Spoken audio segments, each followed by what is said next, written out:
I think 2001 was a year that was almost a breakout year for myself. I'd started reasonably well, and I was quite young still. I was only 23, but I think I was finding my feet and sort of getting in a really good groove on confidence and growing into my body as well. And I used to love playing on Queen's birthday. It was other than Anzac Day, it was one of my favourite days to play.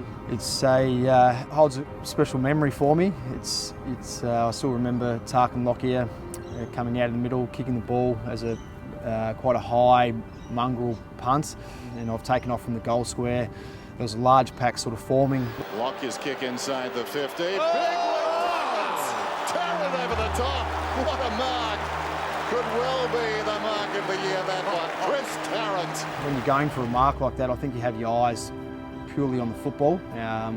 It's quite an instinctive thing, especially when you're younger. You don't have too much fear. And I had a pretty good lead up into it and jumped up and got a pretty good lift.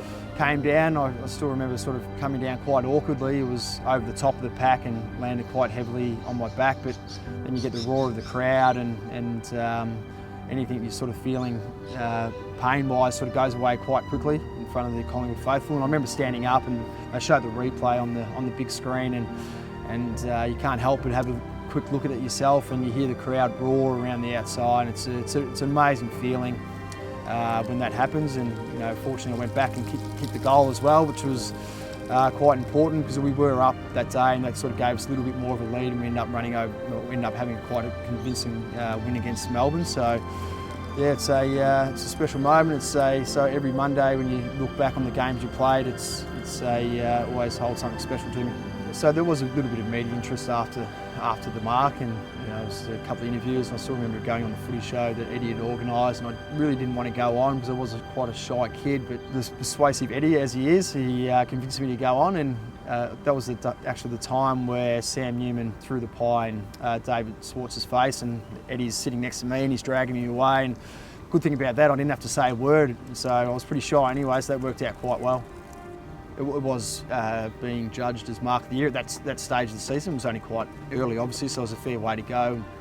Then Gary Moorcroft took his spectacular mark as well against the Bulldogs, and I still remember that because I was sitting at home with some good friends watching the TV, and I still remember, I think it was Bruce McAvaney who might have said, I think Chris Tarrant's just lost the car. I'll tell you what, I think Chris Tarrant's looking at the scoreboard and saying, I might have lost the car. That is it. That is it. Unbelievable, Mark. Look, for the rest of the year, it was quite interesting to watch because everyone had their own opinions on whose was better because they were quite different marks, I suppose. One was an individual over Brad Johnson, I think it was, from Gary, and mine was obviously a pack mark, so they were quite different in their own way. So it was great to see that everyone had their own opinion on it. And 2003, I ended up winning Mark of the Year, which was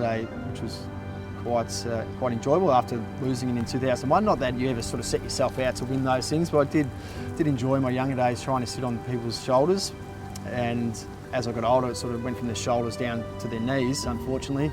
But in 2003, it was over Matty Scarlett in the goal square at Etihad Stadium, and that was probably a little bit more of a ride, sitting on his shoulders. You got a little bit more hang time, where the Melbourne mark was probably, it happens so quickly. It's almost you're up and you're down, and it's great when people refer back to certain incidents during the game, certain marks or certain goals that you've kicked. It does make you feel that it does bring back those memories personally for yourself. So it's always good to reflect and talk about games you've played in and certain moments. It's one of the best things about football.